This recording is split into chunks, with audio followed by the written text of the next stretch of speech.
మూలిగే నక్క మీద తాటిపండు పడ్డం అంటే ఇదేనేమో. 450 కోట్లు పెట్టుబడి పెడితే 2000 కోట్లు రావచ్చు, 1500 కోట్లు రావచ్చు అనుకున్నారు గేమ్ చేంజర్ ద్వారా. బట్ బ్రేక్ ఈవెన్ దగ్గరన ఇబ్బంది పడ్డటువంటి పరిస్థితి. ఎలాగో బ్రేక్ ఈవెన్ వచ్చింది అంటారు దిల్ రాజుకి. అదే సందర్భంలో సంక్రాంతికి వస్తున్నాం, అది కూడా తనే ప్రొడక్షను, దీంట్లో బదులు దాంట్లో సంపాదించుకోవడం అన్నటువంటి దాంతో ఓవరాల్గా చూస్తే రెండిటి మీద కలిపి ఒక 1000 కోట్లు మిగులుతాయి అనుకుని ఉంటారు ఆయన కనీసం.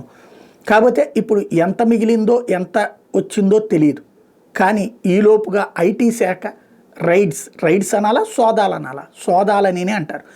ఏకంగా 65 బృందాలు ఒక్కసారిగా వివిధ ప్రాంతాల్లో దిల్ రాజుకి సంబంధించి సోదాలు చేస్తూ ఉండటం అన్నటువంటిది షాక్ అయిపోయింది దిల్ రాజుకి. ఊహించినటువంటి పరిణామం. అంటే ఓ పక్కన సాధారణంగా ఏంటంటే ఈ బెనిఫిట్ షోస్, ఎక్స్ట్రా షోస్ ఉంటాయి కదా, వాటికి సంబంధించినటువంటి డబ్బులు క్యాష్గా తీసుకుంటుంటారు.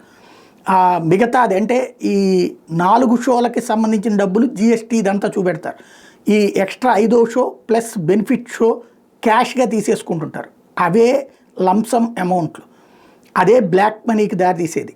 అవి ఇప్పుడు ఎక్కడ పెట్టారన్నటువంటి దాని మీద ఆరా తీస్తున్నారు.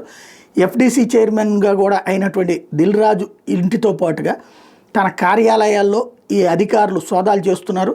దిల్ రాజు, శిరీషు, దిల్ రాజు కూతురు హన్సితారెడ్డి నివాసాలలో ఐటీ సోదాలు జరుగుతున్నాయి. సంక్రాంతికి భారీ బడ్జెట్లతో తీసినటువంటి 2 సినిమాలు తనవే కావడంతో ఈ సమస్య ఎదురవుతోంది.